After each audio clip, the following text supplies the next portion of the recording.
दोस्तों नमस्कार। आज हम बात करेंगे लेप्रोसी के बारे में, कुष्ठ रोग।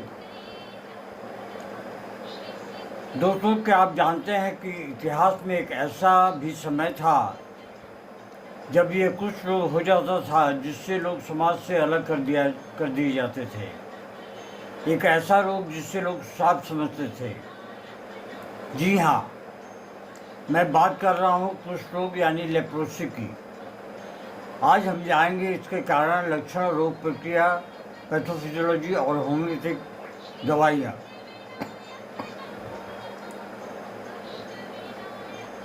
लेप्रोसी का कारण माइकोबैक्टीरियम लेप्री नामक बैक्टीरिया। यह रोग मुख्यतः लंबे समय तक संक्रमित व्यक्ति के नज़दीकी संपर्क से फैलता है। यह हवा से निकलने वाली बूंदों, ड्रॉपलेट्स के द्वारा नाक और मुंह से प्रवेश करता है। कमजोर इम्यून सिस्टम वाले लोगों में इसका असर जल्द होता है। यह रोग धीरे धीरे बढ़ता है। इसके लक्षण दिखने में कई साल लग जाते हैं। लेप्रोसी के लक्षण, sign and symptoms.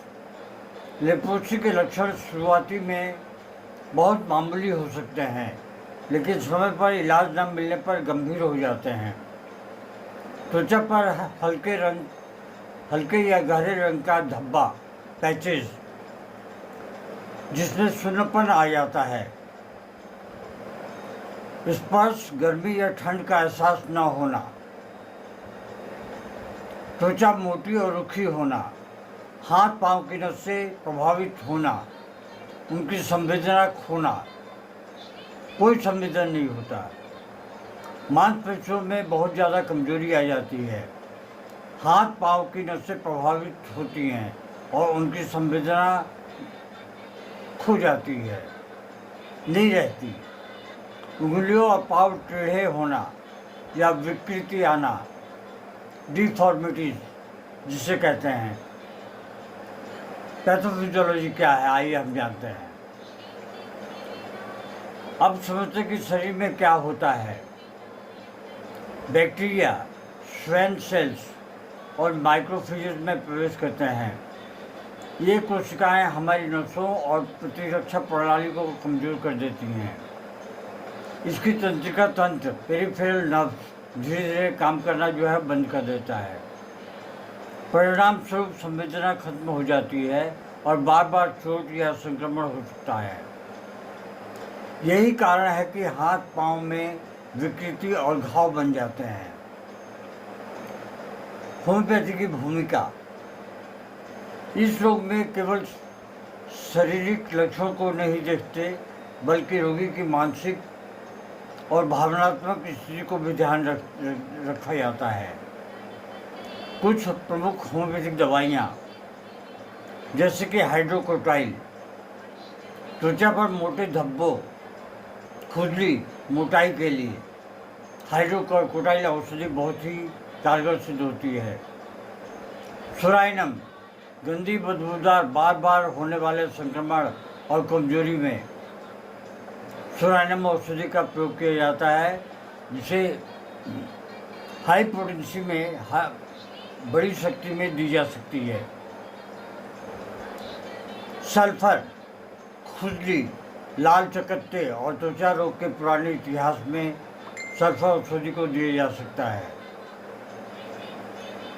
Arsenic album, अत्यधिक जलन, कमजोरी और डर की भावना वाले रोगियों में आप इसे दे सकते हैं। ग्रेफाइटिस, मोटी, सूखी और फटी हुई त्वचा के लिए।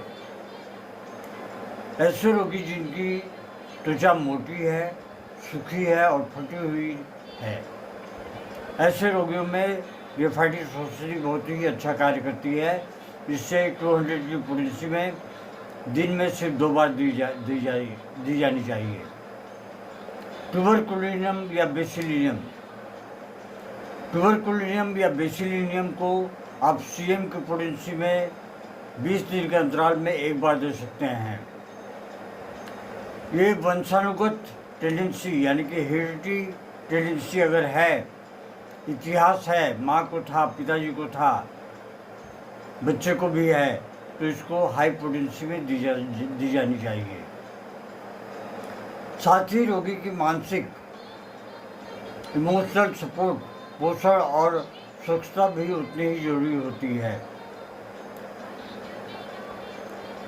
लेप्रोसी अब पहले जितना डरावना नहीं रहा। सही इलाज, जागरूकता और होम्योपैथी की सहायता से रोगी सामान्य जीवन जी सकता है। याद रखिए, समय पर पहचान और इलाज ही बचाव है। यदि आपके किसी जानने वालों को ऐसे लक्षण हो तो तुरंत आप क्वालिफाइड होम्योपैथिक फिजिशियन से संपर्क करें। इससे जो है रोगी को काफ़ी हद तक आराम मिलेगा। दोस्तों, आशा है ये जानकारी आपके लिए उपयोगी होगी। स्वस्थ दुनिया बनाने के लिए आप इसे अपने नज़दीकी प्रियजन को अवश्य साझा करें। अगर वीडियो अच्छा लगे तो कृपया आप इसे लाइक, शेयर और सब्सक्राइब करना ना भूलें। धन्यवाद। Long live homeopathy, long live Hahnemann.